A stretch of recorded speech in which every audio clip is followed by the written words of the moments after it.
Hey everyone, this is Mike, and today we are once again in Delubrum Reginae Savage, because with our most recent patch we've gotten a very small change that actually has a very big impact on the content. For those that don't know, we can now enter DR Savage with a minimum of 24 players, and that is huge.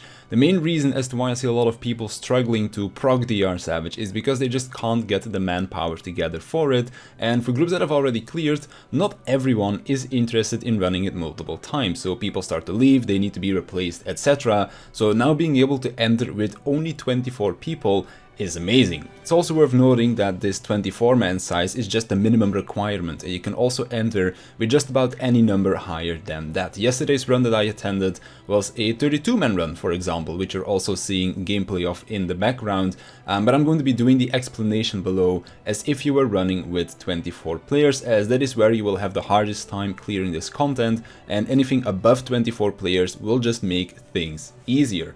Also, we don't know if the scaling goes down below 24 players if, for example, you end up losing people during the run, because if we look back at Baldesian Arsenal, that one scaled to a minimum of 16 players, and then once you got to AV, that is where it scaled to a minimum of 24, because you have people from the support fate coming into BA as well. So there are two main things that will be a little bit different that people might have questions about, so that's the main reason as to why I am making today's video: the DPS check and the mechanics. Let's start with the first one, as that is a shorter answer. The DPS check is going to be slightly harder with 24 players, but to make up for that, the dual buff is going to be more valuable. Having someone do around 70 to 100,000 DPS in a 48 player group is going to be less damage percentually speaking than if you were to have someone do that amount of DPS in a 24 player group. So basically, the dual buff ends up bringing in the extra DPS that you would otherwise be lacking, so it kind of evens out to be the same.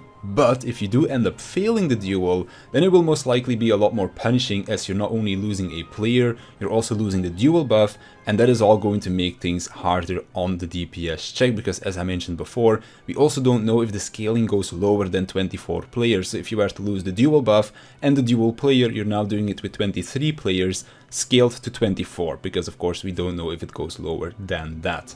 For those that don't know what I'm talking about, by the way, there is a 1v1 duel in Savage, and if you manage to beat that duel, the person will get a very significant stat boost. So you just put them in a party that can provide a lot of raid buffs, and then you just pat that person as much as possible, and they can do some crazy DPS numbers. For mechanics, however, that is where a few encounters become a little bit more tricky, as DPS and healers will have to assume a tank role at certain points. But this is mainly going to be during the slime and the golem part of the raid, which is the very first thing that you're doing, which is going to be seeing the most changes, as the rest is pretty much the same as what you would always be doing. By the way, all of the information that I'm about to give you was provided by the person that organizes the group that I do DR Savage with, so a very big thank you to Lebro for providing me with all the information, because without him I wouldn't be able to make this video in the first place, as I have done Undersized, as I mentioned before, with 32 players, but I have not done 24-man Undersized, which Lebro and his group have done before, even before these changes went live, because the downscaling of the boss's HP was already in place before patch 5.5. So let's talk about slimes and golems. The way Leb's group handled this is as follows: you split in a 14-player group going to the slime side, and a 10-player group going to the golem side. On the slime side we have 4 healers, 2 real tanks and 2 sub-tanks, so like 2 DPS players as a tank. On the golem side we have 2 healers, 2 real tanks, and then again 2 DPS tanks.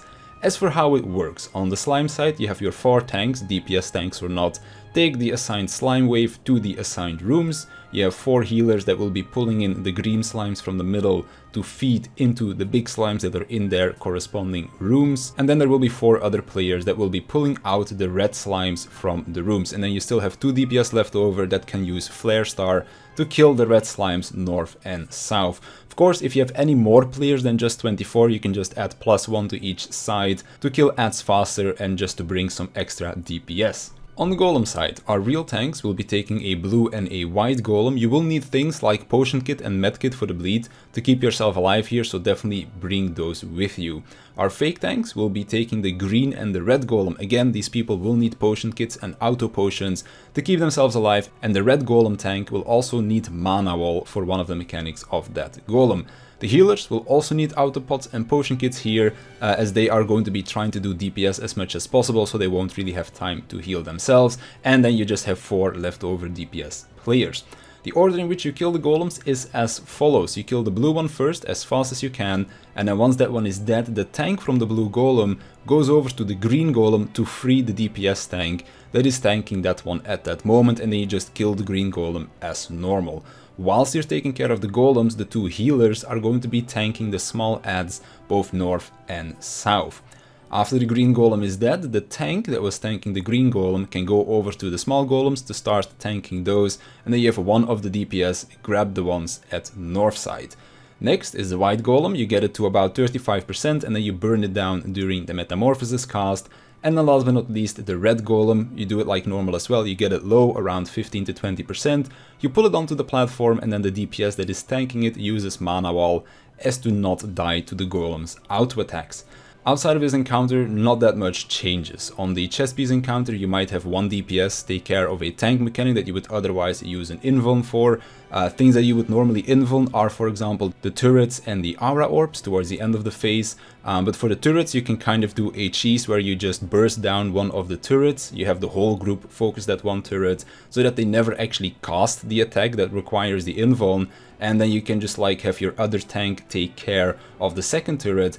And then when it comes down to the aura orbs, if you have enough DPS, you never see the second set. In the case that you do see all of the mechanics over here, you just assign 1 tank to the turret and you focus down the other one, and then you assign 1 DPS player to take care of an aura orb at the end of the fight. Another encounter that doesn't necessarily get trickier, but that does become more punishing is the Minotaur encounter. This one is always punishing, but if the people tanking the Minotaurs were to die, then it might be harder to recover from that compared to before, because you just have less players to try and make up for the mistakes. But of course, if you don't make any mistakes, then there will be no real issue over here. And that's about it for what would change if you were to run as just a 24-man group. Again, if you can get extra players, then do so. It will only make your life easier, but if you can't find the extra players, then it is totally doable to clear this as a 24-player group. You will just require a slightly different approach, mainly to the slimes and golem part of the encounter. So